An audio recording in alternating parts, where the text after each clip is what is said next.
Hi friends, welcome to my channel చిన్నారి కథలు. Friends అందరూ ఎలా ఉన్నారు? బాగున్నారా? నేను కూడా చాలా బాగున్నాను ఫ్రెండ్స్.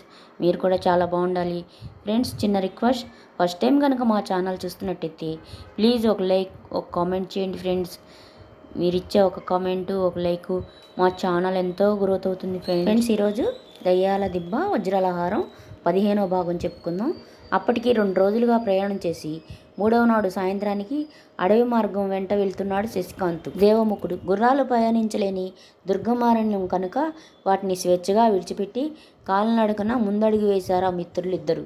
అడ్డు వచ్చిన తీగల్ని ఖడ్గంతో పక్కకి తప్పిస్తూ దారి చేసుకొని ముందుకు సాగుతున్నారు.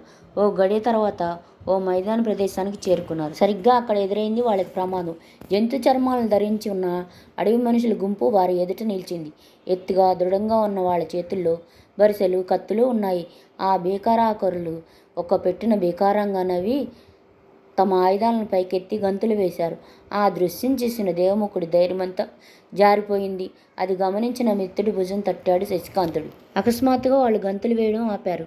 వారిలో ఒకడు ముందుకొచ్చి ఖడ్గం పైకెత్తి కాలు దివాడు. మిత్రమా, వీళ్లలో నిజాయితీ ఉన్నది. గుంపుగా వచ్చి మీద పడకుండా ధర్మ యుద్ధానికి ఆహ్వానిస్తున్నారు అన్నాడు దేవముఖుడు. అవును అంటూ శశికాంతుడు తన కరావాలం దుర్జులిపించాడు. ఖడ్గ యుద్ధం మొదలైంది. వారిద్దరూ కొదమసింహాల్లా పోరాడుతున్నారు. కత్తులు కంగున మోగుతున్నాయి.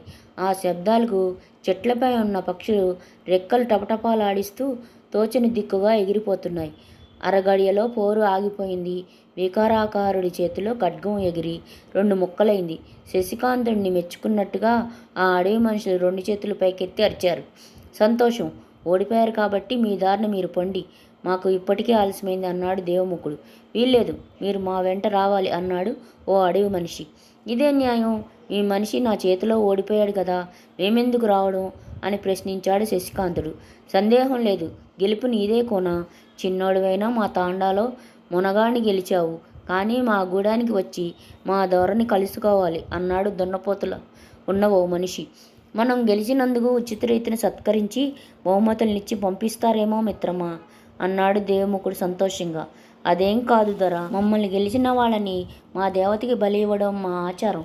మా గూడాన్ని చల్లగా చూసి మా తల్లికి బలి కాబోతున్న మీరు గొప్ప జాతకం ఉన్నోళ్ళు దొర అంటూ ఆ బీకారాకుడు చెప్పేసరికి దేవముఖుడు నిలవెల్లా కంపించిపోయాడు.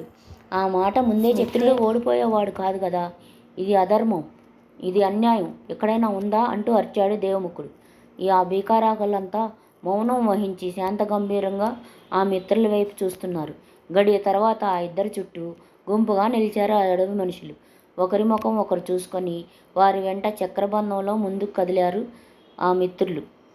విశాలమైన బయలు ప్రదేశంలో ఓ పక్కగా మంచెల మీద కట్టినట్టుగా ఉన్నాయి కొన్ని వందల గుడిసెలు.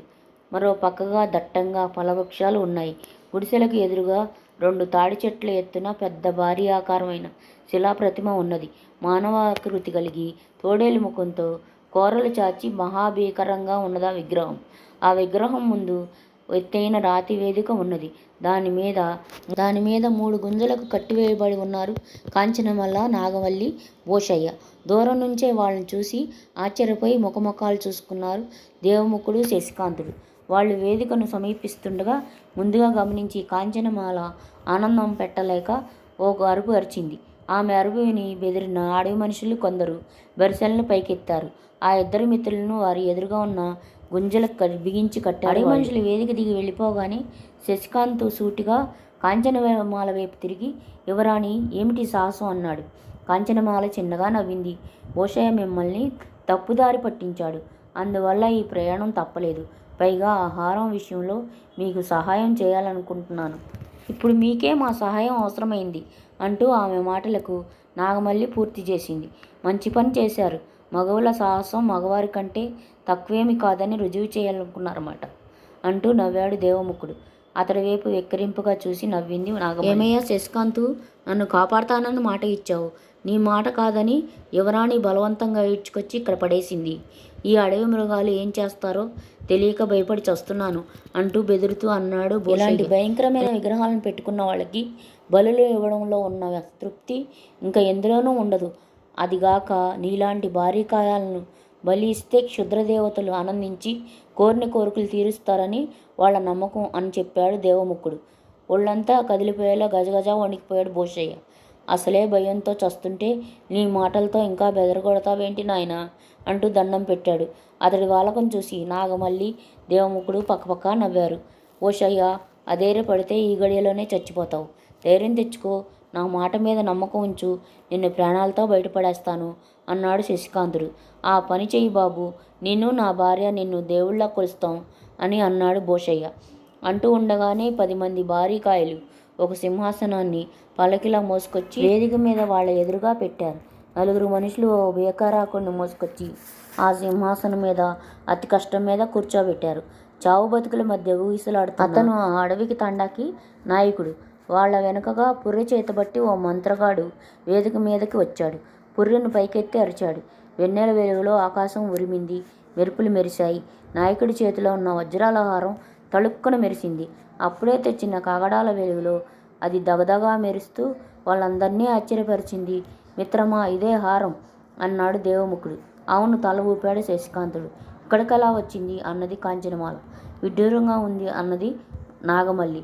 కాసేపు భయాన్ని మర్చిపోయి వెతకపోయిన తీగ కాలికి తగిలింది అన్నాడు భూషయ్య కళ్ళు విప్పార్చుకున్న మంత్రగాడు శశికాంతుడి ముందుకొచ్చి నిలిచాడు. యువరాణిని నాగమల్లిని పురితో చూపిస్తూ, మా ఆడకోనలను వాళ్ళు కత్తిపోరులో ఓడించారు. వీరంతా వీరులు. అందుకే మీ 5గురిని మా దేవతకు బలి ఇచ్చి మా దొర ప్రాణాలు కాపాడుకుంటాం అన్నాడు. నేను వీరుణ్ణి కాదు బాబోయ్, నన్ను వదిలేయండి అన్నాడు భూషయ్య. దేవముఖుడు గొంతు పెగలక బేలం మొహం వేశాడు. శశికాంతుడి మీద నమ్మకంతో ధైర్యం వహించాడు. అదే గడియలో నాయకుడి ప్రాణాలు పుట్టుక్కున తెగిపోయాయి. పిట్ట గాలిలో ఎగిరిపోయింది. దొర మళ్ళీ బతుకుతాడని చెప్పడం వల్ల ఆ తాండావాసులంతా కోలాహలంగా గంతులు వేస్తూ వేదిక ముందుకు వచ్చి నిలిచారు.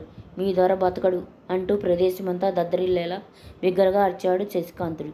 తండావాసులంతా ఒక్కసారిగా మౌనం వహించారు. అక్కడంతా నిశ్శబ్దం అల్లుకుంటూ ఒకసారి పరికించి ఆ తర్వాత దొర వైపు దృష్టి సారించి చూశాడు మంత్రగాడు. ఆ తర్వాత శశికాంతుడి వైపు తిరిగి, మా దొర బతకడని నీకెలా తెలుసు? ఫ్రెండ్స్, కథ నచ్చిందా? 16వ భాగం రేపు చెప్పుకుందాం ఫ్రెండ్స్. మా కథ కనుక నచ్చితే ప్లీజ్ ఒక లైక్, ఒక కామెంట్ చేయండి ఫ్రెండ్స్. మీరు ఇచ్చే ఒక కామెంట్, ఒక లైక్ మా ఛానల్ ఎంతో గ్రోత్